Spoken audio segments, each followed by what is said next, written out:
Olá, a graça e a paz do Senhor Jesus Cristo seja com a tua vida. Seja bem-vindo ao canal do Ministério Ágios. E hoje, no nosso estudo sobre o livro de Filipenses, vamos meditar um pouco sobre a questão da cidadania. Qual é a nossa cidadania?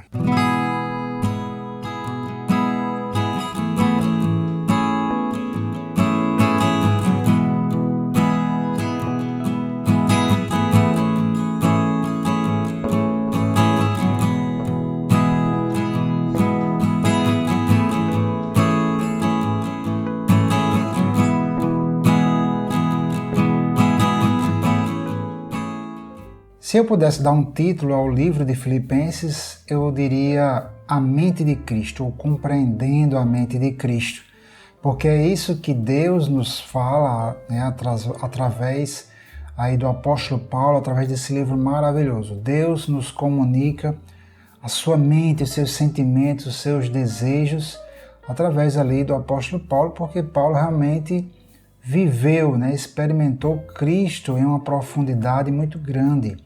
O apóstolo estava ali preso, indo para Roma e diz coisas como alegrai-vos sempre. Então é algo impressionante como através desse grande homem de Deus nós podemos compreender a mente de Cristo. Ele mesmo diz, né, lá em Gálatas 2:20, que já não vivo eu, mas Cristo vive em mim. Então, fechando hoje, né, o capítulo 3 do livro de Filipenses, a gente não está vendo versículo a versículo, mas alguns versículos-chave, aqueles que me chamam mais a atenção, eu tenho feito essas ministrações. O título de hoje eu aproveito para comunicar, né, como eu sempre faço, que eu estou me baseando aqui numa postagem no meu blog, wendel.agios.org, e eu fiz um texto lá, e estou me baseando nele para gravar esse vídeo, que é a cidadania celestial. Nós vamos meditar aqui em Filipenses capítulo 3, versículo 20, que diz assim: a nossa cidadania, porém, está nos céus, de onde esperamos ansiosamente um Salvador, o Senhor Jesus Cristo. Então ele fala sobre a cidadania, né? Nós já temos estudado muita coisa que Deus nos fala ali através do livro de Filipenses. Hoje é o vídeo, creio que é o número 10. E nós vamos meditar um pouco, fechando esse capítulo 3, nessa questão da cidadania. Então, primeira coisa que nós precisamos entender é que quando nós nos convertemos ao Senhor Jesus Cristo, quando nós o aceitamos como Salvador, nós também o estamos aceitando como Rei. Ele é o Rei das nossas vidas. Jesus, ele não veio para trazer mais uma religião à terra, ou mesmo uma nova religião. Jesus veio para trazer um reino. Isso estava profetizado, estava prometido no Velho Testamento.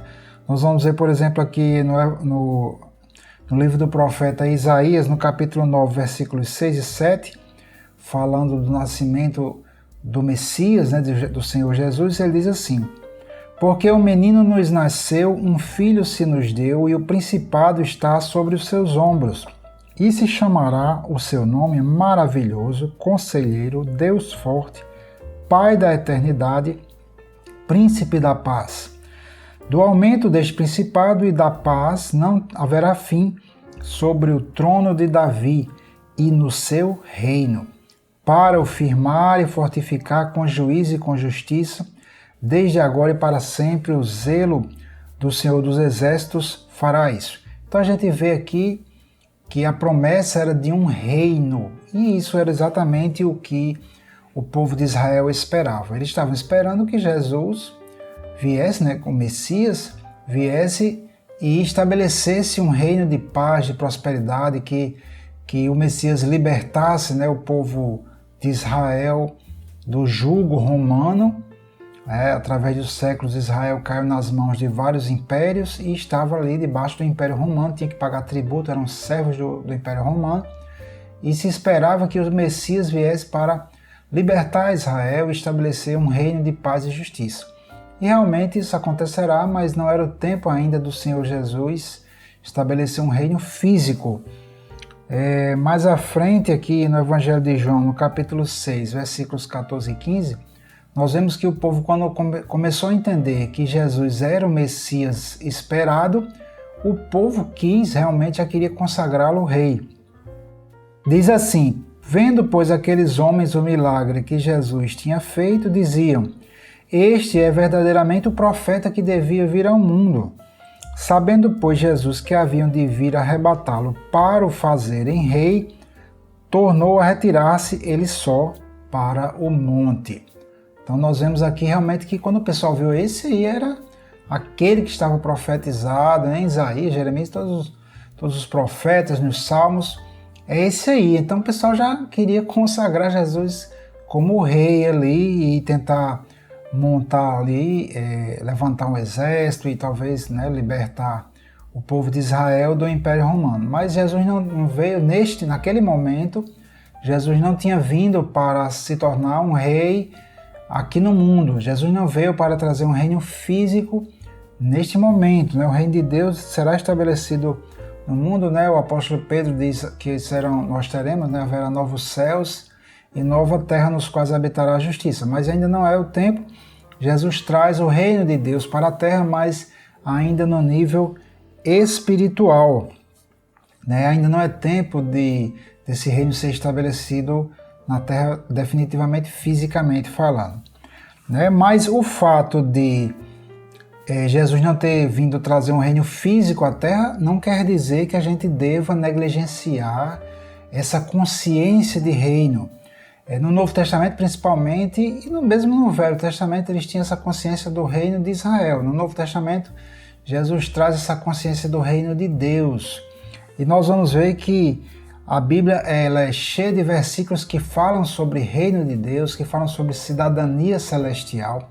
Nós vemos que, se você examinar a mensagem que Jesus trouxe à terra, que está registrada nos Evangelhos, nós vemos que a mensagem de Cristo era a mensagem de um reino. Eu vou ler aqui vários versículos que estão aqui ao longo da Bíblia, nos Evangelhos, em Atos, mostrando para você que a mensagem de Cristo, na verdade, era uma mensagem de reino, não era uma mensagem de uma nova religião. Em Mateus 12, 28, diz assim: mas se é pelo Espírito de Deus que eu expulso os demônios, logo é chegado a vós o reino de Deus. Lucas 4,43 diz assim: ele, porém, lhes disse: é necessário que também às outras cidades eu anuncie o evangelho do reino de Deus, porque para isso é que fui enviado. Lucas 10, 9 diz assim: curai os enfermos que nela houver, nas cidades, né? E dizei-lhes: é chegado a vós o reino de Deus. Atos 8, 12 diz assim: mas quando creram em Filipe, que lhes pregava acerca do reino de Deus e do nome de Jesus, batizavam-se homens e mulheres. Atos 19, 8 diz: Paulo, entrando na sinagoga, falou ousadamente por espaço de 3 meses, discutindo e persuadindo acerca do reino de Deus. Então é interessante, né? Nós vemos que essa mensagem está claramente na Bíblia, no Novo Testamento, onde Deus, através do Senhor Jesus, nos traz um reino. Não, Jesus e os apóstolos, os discípulos lá iniciais, não vinham trazendo ensinamentos da velha aliança, nem trazendo uma nova religião. Eles traziam a mensagem, o evangelho, né, que quer dizer boas notícias, novidades do reino de Deus. Então essa era a mensagem que foi pregada, e essa é a mensagem, a consciência que nós devemos ter quando nós nos convertemos a Cristo. A princípio, quando você se converte ao Senhor, muitas vezes você pensa em adquirir uma nova religião. Eu mesmo, quando me converti ao Senhor, eu achava que, a princípio, quando eu era criança, eu era católico, mas depois eu abandonei a religião, me tornei até ateu, e depois fui evangelizado e me converti. Então, na minha mente, eu estava mudando de religião. Eu não tinha religião, era uma pessoa sem religião, e estava adquirindo uma nova religião. E eu não tinha essa consciência de reino, e nem isso me era ensinado, né? Aí eu fui aprendendo a palavra de Deus através de pessoas que ensinam o evangelho do reino, e comecei a criar essa consciência de reino, né? De que eu não tinha mudado de religião. Na verdade, o que aconteceu foi que eu passei a fazer parte de uma nação, um reino, um lugar espiritual, com um governo espiritual, com um rei, né? Essa consciência que Deus ali, através do livro de Filipenses, quer colocar também no nosso coração, na nossa mente, né? Então, vamos começar aqui pelo mais básico, sobre o que é um reino, né? Primeiramente, um reino é uma nação, um povo, tem um idioma, tem uma cultura, tem leis, né? Principalmente leis, e tem um território, né? Aqui no Brasil nós somos uma democracia, né? Nós não somos um reino, então a gente perde um pouco esse entendimento mais aprofundado de um reino, né? O Brasil já fez parte do Império, né? Da coroa portuguesa, mas proclamou sua independência e depois se tornou uma democracia. Então a gente elege os governantes, né, do poder executivo e legislativo. Mas em um reino isso não acontece, né? Em um reino, o rei, ele é rei até morrer, e o próximo rei virá através, né, da filiação, né? O filho mais velho vai ocupar o trono. No caso do reino de Deus, Jesus é rei eternamente, porque ele não pode mais morrer. Então nós temos já um rei, nós não votamos, nós não temos essa possibilidade de escolher outro governante para o reino de Deus. É um reino. Então a gente deve ter essa consciência de rei, né? Uma vez dentro do reino de Deus, essas leis que governam o reino de Deus, elas são imutáveis, né? Não há como a gente mudar os legisladores, né? Porque no reino de Deus, ele mesmo é o legislador desse reino. Recentemente nós tivemos a transmissão do poder, né? O falecimento da rainha Elizabeth II, o seu filho mais velho, Charles III, tornou-se o rei, né? Nós vimos isso lá na Inglaterra. Então, vou passando um pouquinho aqui para a gente adiantar. Basicamente é isso, um reino é um lugar, é uma nação, e quando você se converte ao Senhor Jesus, você na verdade entra nesse reino, você faz parte desse reino. Não é um reino físico, mas é um reino espiritual. E a nossa cidadania agora, ela é celestial, é uma cidadania que está nos céus, é uma cidadania espiritual, celestial, que é a cidadania do reino de Deus. Como nós fazemos parte de um reino, né? Nós estamos fisicamente aqui, pelo menos eu, né? Estou fisicamente no Brasil, mas a minha cidadania é primeiramente celestial. Então o meu governo, ele é um governo celestial. Eu preciso enxergar o Senhor Jesus como meu rei e as leis de Deus como a minha legislação. São as leis que governam a minha vida. Eu preciso compreender essas leis e entender essas leis, compreender que essas leis são imutáveis e aprender a viver de acordo com essas leis, né? De acordo com este reino espiritual do qual agora eu faço parte. Uma mentalidade voltada para as coisas terrenas, inclusive, aqui mesmo em Filipenses, ela é condenada. Aqui no livro de Filipenses, no capítulo 3, versículos 18 a 19, né, o apóstolo Paulo aqui, inspirado pelo Espírito Santo, vem falando, né? Ele diz: porque muitos há dos quais muitas vezes vos disse, e agora também digo chorando, que são inimigos da cruz de Cristo, cujo fim é a perdição, cujo Deus é o ventre e cuja glória é para a confusão deles, que só pensam nas coisas terrenas. Olha aí, eu creio que o apóstolo Paulo estava falando ali dos fariseus, né, que eram do povo de Deus, era da nação escolhida por Deus ali, Israel, mas eles pensavam somente nas coisas terrenas, né? A glória deles era ocupar aqueles cargos de autoridade, era ser chamados pelo povo de mestre, né, de rabi, e de receber glória uns dos outros. Eles não estavam realmente buscando a glória celestial, o conhecimento do alto. Eles pensavam nas coisas terrenas, né? Estavam presos aos rituais físicos, né? E essa mentalidade, infelizmente, está em muitos cristãos, né? Muitos cristãos, eles não têm a consciência celestial, não têm a consciência de um reino de Deus.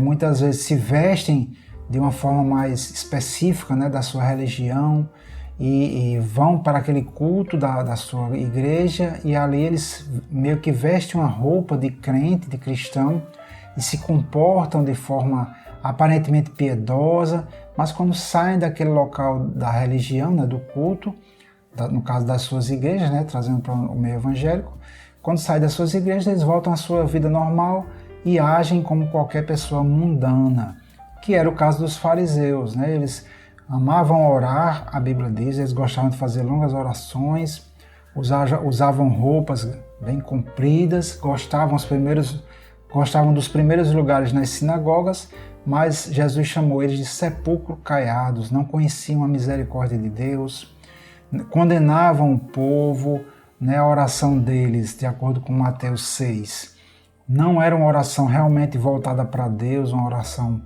para agradar a Deus, era mais uma oração para exibir-se, né, ao povo.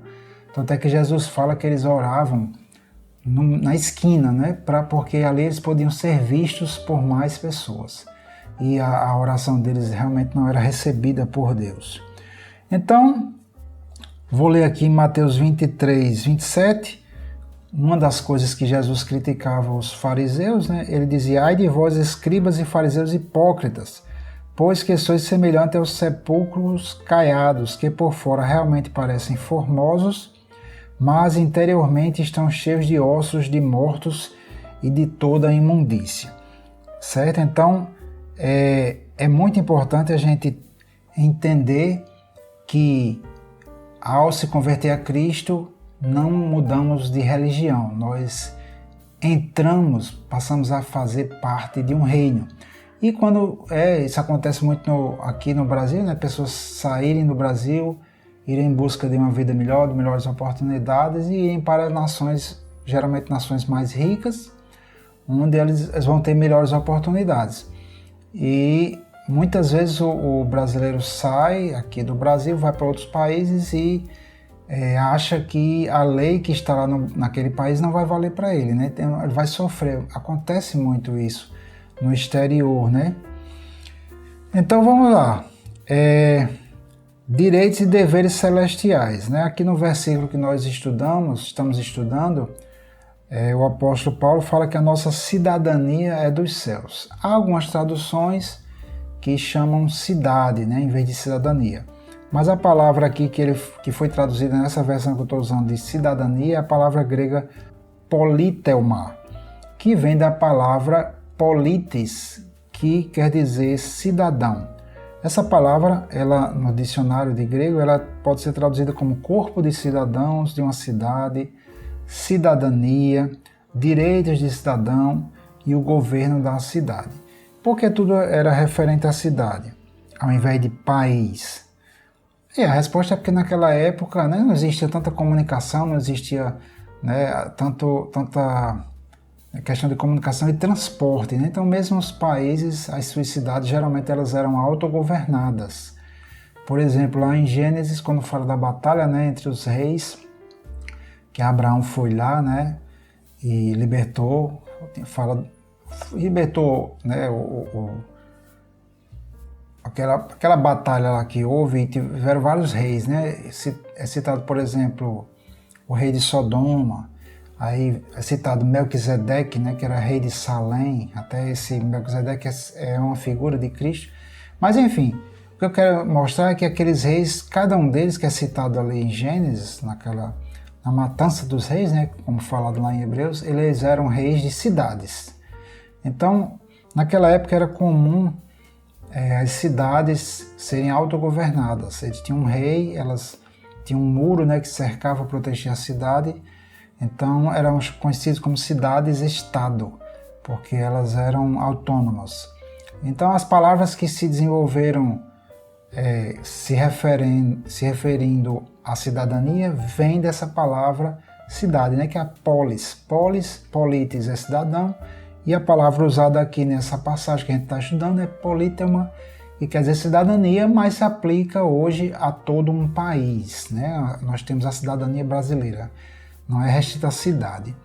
Mas é interessante que, inclusive, a igreja é chamada de cidade, né, em algumas passagens bíblicas. Então nós temos, como cidadãos desse reino celestial, nós temos direitos e deveres baseados nas leis desse reino.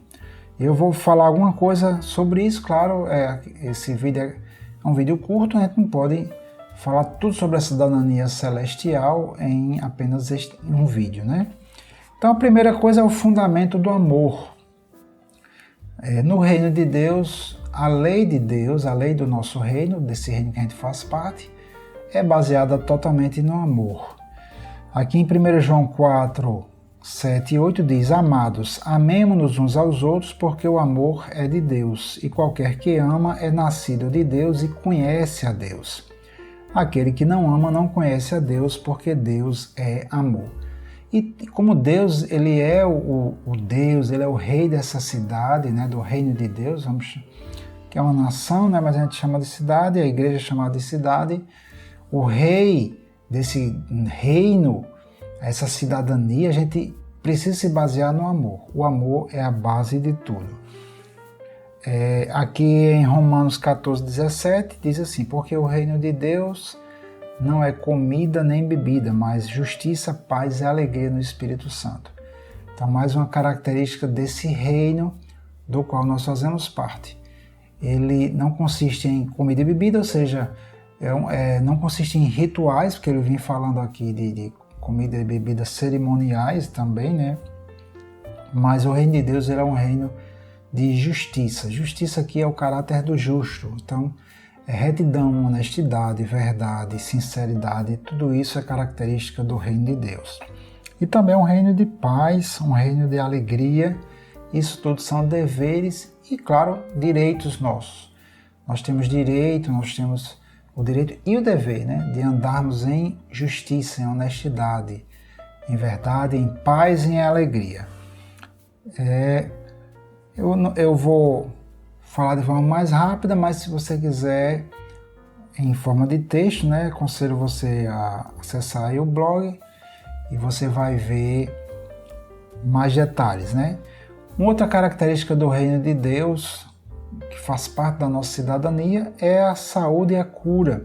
Lá em Lucas capítulo 10, versículos 8 e 9, diz assim: E em qualquer cidade em que entrardes e vos receberem, comei do que vos for oferecido, e curai os enfermos que nela houver, e dizei-lhes: É chegado a vós o reino de Deus.